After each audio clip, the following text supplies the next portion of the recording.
Hello, welcome to the third set of our videos for the 2022 test. We've got 8 problems here in this target round, or part 2, and if you recall from the last time we went through some of these, how this part of the test works is you'll get like 4 or 5 minutes to do just 2 problems, so like just 1 and 2, and you do get the use of a calculator, which can help speed things up a little bit, but you are only allowed to work on these 2 problems. So my advice is always read both of them, and then decide which one you have the best shot at answering correctly.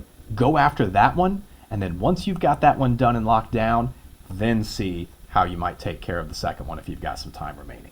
So we're going to go through all 8 of these. Now, just because we have a calculator doesn't necessarily mean it's going to be the best option. We'll use it when it benefits us, but if our mental math skills are where they need to be, some of these we might just be able to do on our own. So let's go ahead and just jump right in and get through these 8 questions. Tim read 9 consecutive pages in his favorite book. The sum of the page numbers he read is 378.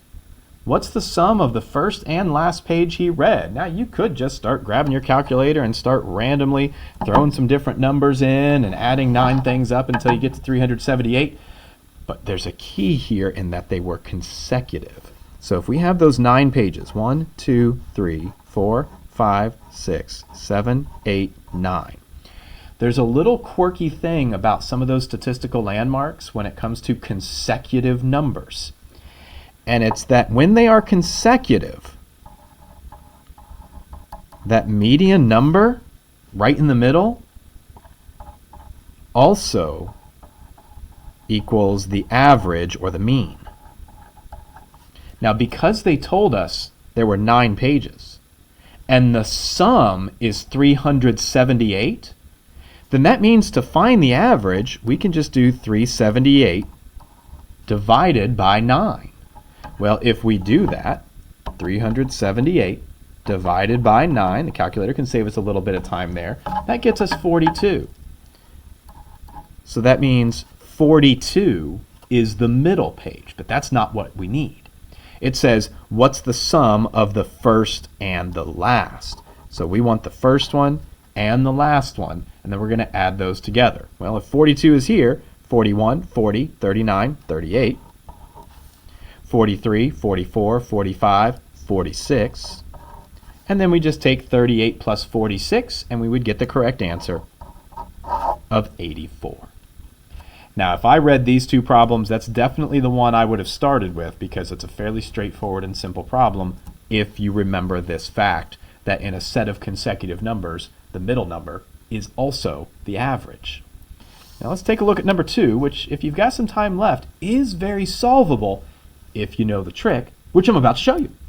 It says Brad can buy candy bars for 4 for 50 cents. That means he can buy 4 candy bars and it costs him 50 cents. And he can sell them 3 for 50 cents. How many candy bars must he sell to make a profit of $3? Now, where a lot of people are going to run into trouble on this one is they're going to try and do some weird stuff like 50 divided by 4 to see how much each one costs that he bought. You're going to get a weird 12.5 cents. And then things are going to get even weirder when you try and do 50 divided by 3 to see what his profit is, because you're basically going to end up getting something like 16.6 repeating. It's just going to be a mess of a decimal that doesn't really make any kind of sense in terms of whole numbers dealing with money. So what we want to do here is we kind of want to treat this a little bit like a common denominator. We kind of want to find a consistent number that's going to match up for a 4 and a 3. Now, with 4 and 3, if we were doing a common denominator, we'd go with 12. So what I'm going to see is 12 candy bars would cost him how much? Well, that's 3 sets.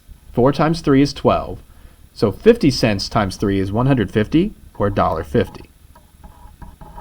Now, if I do those same 12 candy bars sold, well, he sells them in sets of 3. So 3 times 4 gets me to 12 candy bars. So that 50 cents times 4 is $2. Now that I've got a common number here, now I can more easily find the amount of profit. So 12 candy bars gets me a profit of 50 cents. And remember, that was for 12 candy bars. Now I've got enough information to solve this problem. If I want to make a profit of $3, he would have to do this 6 times, because 6 times 50 cents, it's half a dollar, would be $3. So he's got to sell 6 sets of 12. So 12 times 6, 72 candy bars. Like I said, solvable, but I think on this pair, I probably would have started with number 1. Because if you can get at least 2 points on each page or with each set, that's going to be a pretty solid score for this part. Let's take a look at number 3.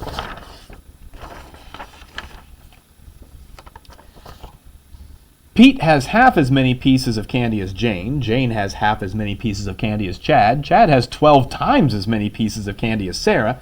Sarah has 4 pieces of candy. And it wants to know how many pieces do Chad and Pete have all together. This problem's not too bad, honestly. So I've got Pete, I've got Jane, I've got Chad, and I have Sarah. Well, I'm just going to go through and figure out how many each of them have. Sarah's got 4.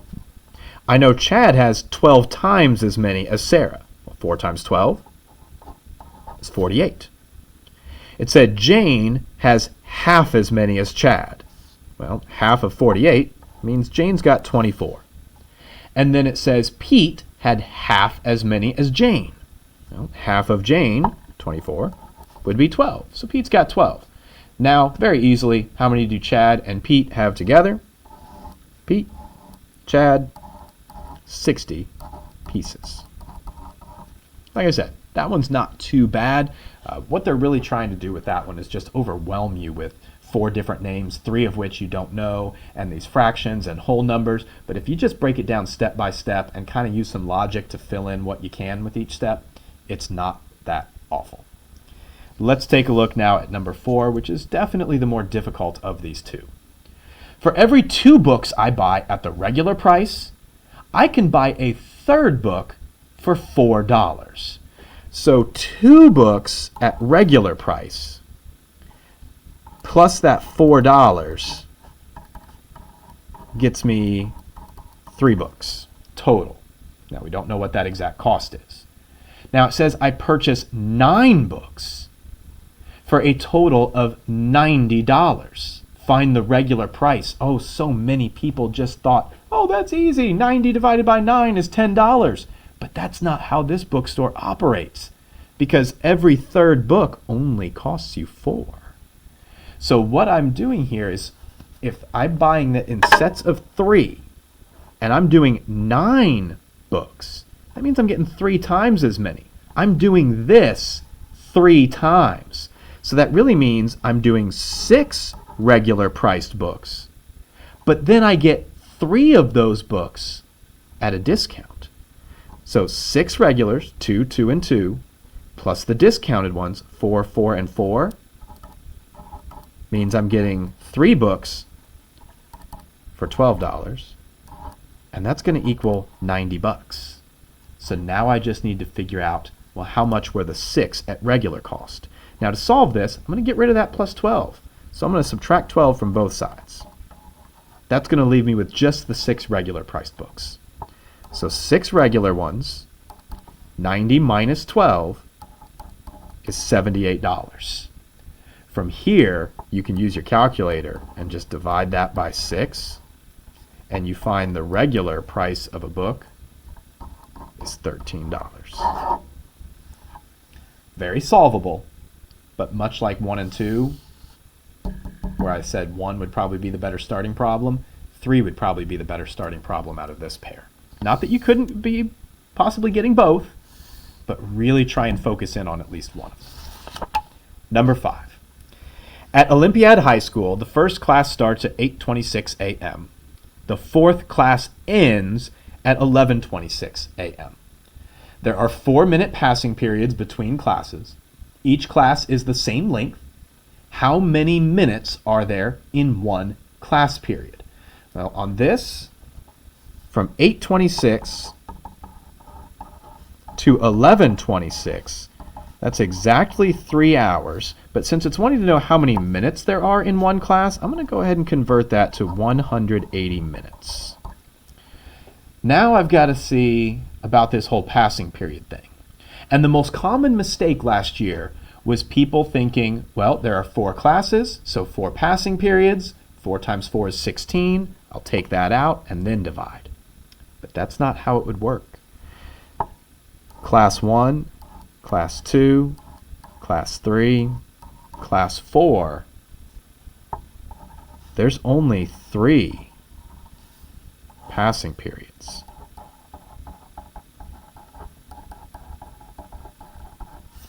So there's going to be 4 minutes here, 4 minutes here, and 4 minutes here.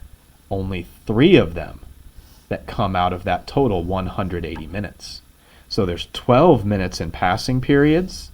If I do that 180 minus the 12-minute passing periods, that's going to leave me with 168 class minutes. Then, if I know there were 4 classes, I can divide this by 4, and I find that each class is 42 minutes long. So the really key problem here is recognizing that there would have been 3 passing periods, not 4, because they come in between.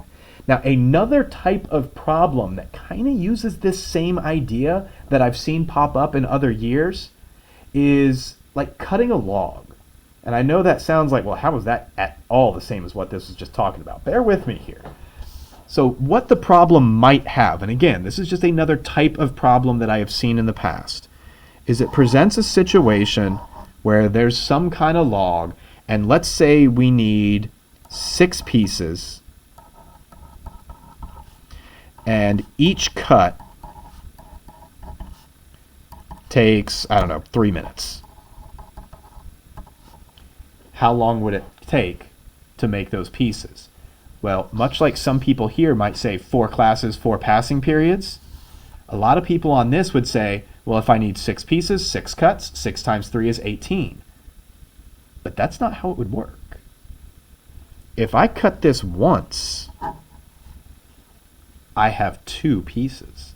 I don't need 2 cuts to get 2 pieces. I need 1 cut to get 2 pieces. And then if I cut it 2 more times on each side, 5 cuts, 1, 2, 3, 4, 5, gets me 1, 2, 3, 4, 5, 6 pieces. So it would only be 15 minutes. So it's that idea of you don't need quite as many as you might think. You need 1 fewer cut here. You need 1 fewer passing period here. Let's take a look at number 6. The area of a rectangle is 36 square centimeters. The lengths of the sides are whole numbers in centimeters. What is the greatest possible perimeter the rectangle can have in centimeters? Well, if it told you the area's got to be 36, that means the length times the width has to equal 36. Now, there's a couple of different ways they might ask this. I could see them asking, what's the greatest possible perimeter, like they did here. I could also see them asking the flip, what's the smallest possible perimeter? Well, either way, if they want the greatest, what we want to do is to get these numbers as far apart as they can possibly be. Well, to get 36, the biggest gap between those would be do 36 times 1. And if you imagine that rectangle of 1 centimeter and 36 centimeters, and then we find the perimeter, 36 plus 36 plus 1, you'd get a perimeter of 74 centimeters, which is the largest perimeter you could make using those dimensions. Now, let's go ahead and imagine what it would be like if we wanted to switch it. This would be the largest perimeter. But let's pretend we wanted the smallest perimeter. To do that, we're going to think of it in the opposite way. instead of trying to get the length and width as far apart as they possibly could be, we're going to try and get them as close as they possibly can be, if not identical. Now with 36, my length times width still has to equal 36, but to get these as close as possible, I could do 6 and 6. That's a square. So if I've got 6 centimeters on each side, the perimeter here, if they wanted the smallest, because again, for this question, the way it was worded, it did ask for the greatest possible perimeter, so the correct answer would have been 74 centimeters. But just in case they ask for the smallest, instead of getting those dimensions as far apart as you possibly can with the factor pair, you want them as close as they can possibly be, if not identical. Now, it may not be something that you can get identical. Maybe it would give you something like 35 as the area, in which case you would do 7 and 5 as the closest that you could get them together, and then 35 and 1 for the largest possible. But you just kind of have to see what kind of number they give you. If there's a twin factor pair, that square number, great. If not, just get them as close as they can, and that would give you the smallest. The final two questions, number 7 and number 8. Number 7 is a very famous type of problem. It's more commonly known as the handshake problem. We'll see why here in just a minute. There are 8 girls in a tennis class. How many different doubles teams of 2 girls can be formed from the girls in the class? Now, some people look at this and they underthink it rather, and they say, well, there's 8 people, doubles has 2 people, so 8 divided by 2 means 4 teams. That's not really what the question is asking.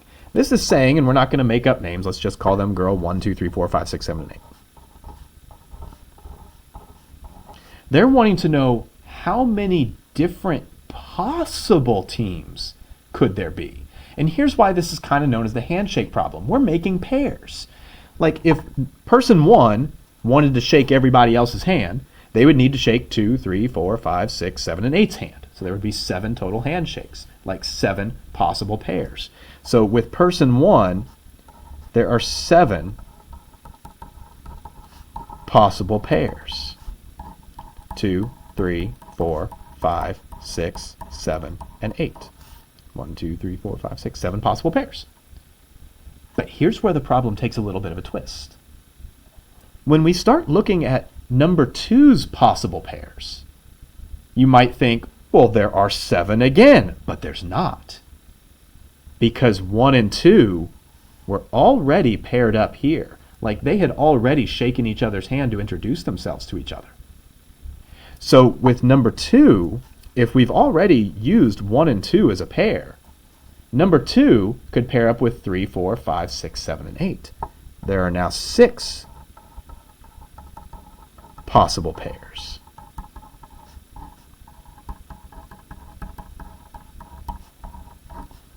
And now you likely already see the pattern forming here. For 3, there would be 5 possible pairs. These are ditto marks that just mean the same as whatever word's just above it. For 4, there would be 4 possible pairs. And then 3 possible pairs for person 5, 2 possible pairs for person 6, 7 possible pairs for 1 possible pair for person 7. And then by the time we get down to that final person, like if this was the whole handshake thing, 1 goes through and introduces themselves to everybody else. Then 2 goes through, they've already been introduced to 1, so they introduce themselves to everybody else. By the time we get to that last person, they've already shaken hands with everybody else or been paired up as a doubles partner with everybody else. So what we need to do now to find our final answer is just go through and add all of these up. I know 1 plus 1, 2, 3, and 4 gets me 10, 15, 21, 28. So there are 28 possible doubles teams here. Now, for any type of problem like this, where they're making pairs, whether you're pairing people up for a project in class, or you're making teams of 2 like in this one, or if it's the traditional and famous handshake problem, like there's 30 people in a room and none of them know each other, how many times would they have to shake hands for everyone to introduce themselves to everyone else once? However many there are, like if there's 8 people, go 1 less than that and add your way down. So 1 less than those 8 girls is 7, plus 6, plus 5, plus 4, plus 3, plus 2, plus 1. If there were 30 people, like I said in that handshake example, go 1 less than that, 29, plus 28, plus 27, plus 26, and so on all the way down to 1. So if you wanted to know how many different pairs there are, like in your class, let's say there are 23 people in your classroom, start with 22, plus 21, plus 20, plus 19, and so on. So however many you have that are trying to pair up, go 1 less and add your way down. So like that number, minus 1 is 7, plus 6, 5, 4, 3, 2, 1. If there were 10 people, start with 9, plus 8, and so on. If there are 15 people, start with 14 and add your way down. So if you're trying to make possible pairs, that's how you do it. Go 1 less and add your way down. So like if we wanted to do this for all of Tarrytown, let's say there's 500 students at Tarrytown, and we wanted to see how many different ways we could pair everyone up. If there are 500 people, start at 499 and add your way all the way down. I don't know what that number is, but it'd be a lot. Now our last one, number 8. Jan has $120 in her bank account. She deposits $6 each week. So Jan starts at 120 and she's adding 6 each week. Amy has $200 and she withdraws or takes out $4 each week. At the end of how many weeks will they have the same amount of money in their bank accounts? Now you could sit there and go through and okay, 126, 132, 138 and so on, and 196, 192, 188 and so on, and count how many it would go until they match up.